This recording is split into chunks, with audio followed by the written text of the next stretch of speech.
I've seen way too much anime. And because of that, I feel like it's my job to show you guys the good, the bad, and the mid that anime has to offer. Today we're going to be talking about Wistoria, Wand, and Sword, which is kind of a sleeper pick. But here's the kicker. I'm going to explain what this anime is about and my review of the anime in 5 minutes or less. So let's get into it. For me, Wistoria, Sword and Wand, or Wand and Sword, whichever way it goes around, is insanely good for what it is. The animation is top tier, and the story that we get is, for something that nobody was really talking about, kind of insane. The story revolves around the main character, Will, who is a guy who can't use magic in a world where magic reigns supreme. Now, I will say he does fall into the trope of the OP main character. However, it is not the stereotypical OP-ness that we've OP-ness, pause. It's not the typical OP behavior that we've become used to in this kind of sphere of anime.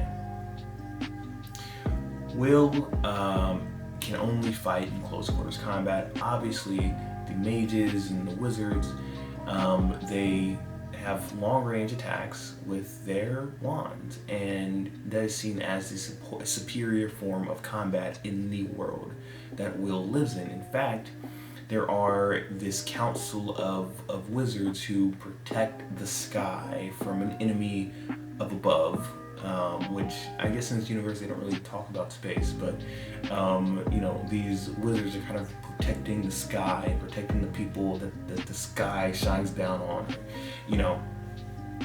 and Will's goal is to sit among those people, sit among those wizards. Now, obviously, him not having any magical power hinders that goal, hinders that mission,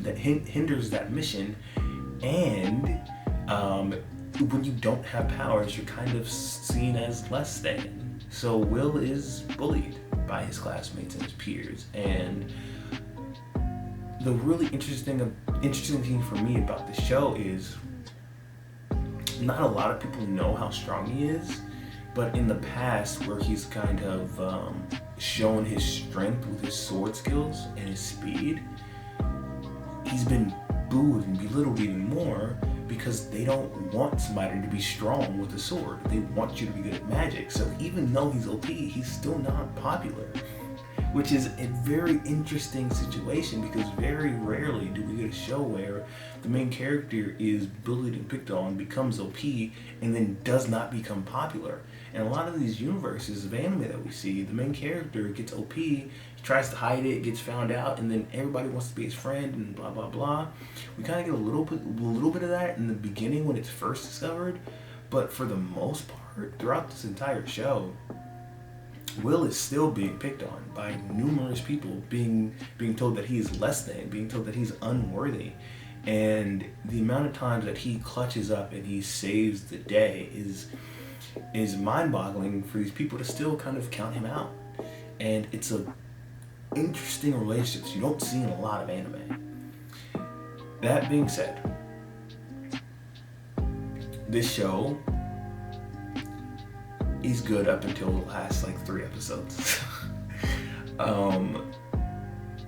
They had a really good rhythm going for the pattern of their shows and how they ended each kind of mini arc, and the last kind of 3 to 4 episodes stretched it out more, in my opinion, than it should have, hence the 7 out of 10 that I'm gonna give it.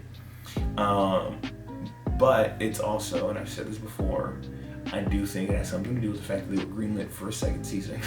And if I said it once, I've said it 1,000 times. When a show gets greenlit for a second season, especially when the show is still in progress of being made, a lot of times they do weird stuff to the ending. Whereas if it wasn't greenlit and then they finished the show, some other things probably would have happened. It probably would have played out a little bit differently in terms of storytelling. But that being said, Wistoria, Wand and Sword, or Wistoria, Sword and Wand, whichever way that orientation goes, it is a great anime with a lot of potential, and it's getting a second season. So if you liked anything that I just described, give it a shot.